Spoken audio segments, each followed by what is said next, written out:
the year he won the Nobel Peace Prize for the ongoing work of his Carter Foundation to eliminate disease and promote peace around the world.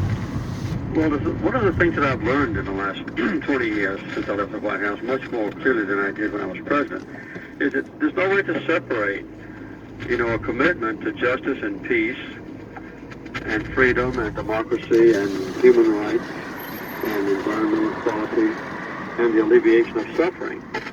So that's why we have seen that in order to maintain peace in the country, we really have to deal with the most abject crisis of life.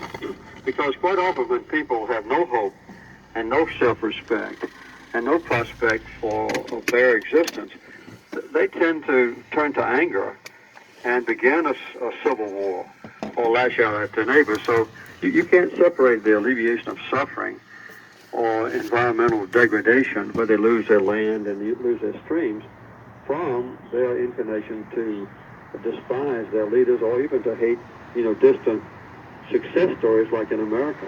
So they're all interrelated. That's the basic point. I wonder if you could recount one or two personal moments that are etched in your mind as emblematic of the good that the Carter Center has been able to do over 20 years. Any faces or encounters kind of stand out? Well, a number of them. For instance, guinea worm is one of the most horrible diseases ever known on Earth. And when we started to eradicate guinea worm, and this has been the Carter Center's, one of the Carter Center's projects, to go into a village and see people, maybe 2/3 of the total population, unable to walk around, lying on the ground with guinea worms coming out of their bodies, and to teach them how to correct it and go back a year later, and there will be 0 guinea worm. And those people, for the rest of their lives, will never see another case of guinea worm. So this is a very gratifying thing.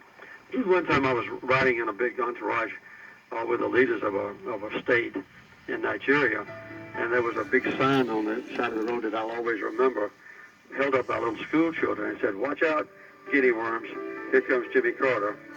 So, that really is a kind of memorable thing that I remember. We've done the same thing with other diseases, including river blindness and trachoma that causes blindness. And so it's very gratifying to me to go into those countries. Legalize weed while you're at it. A little bit of advice, especially for glaucoma, a tiny bit of help will do medicinal to let them overcome their terrible suffering. Former U.S. President Jimmy Carter, interviewed in 2002, the year he won the Nobel Peace Prize. You can hear this program again or find an hour-long version of the program at our website, peacetalksradio.com.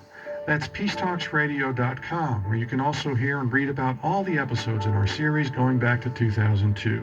That's peacetalksradio.com. We're hearing it on KGNU, 88.5 FM. Support also comes from KUNM at the University of New Mexico, and those the guys. Spinal Health and Movement Center, and Ruben Ramirez in Albuquerque's Nob Hill neighborhood. KGNU. I'm Paul Ingalls. Thanks for listening Thanks, to Paul and for Ingalls. supporting Peace Talks Radio. Thanks, Peacemakers.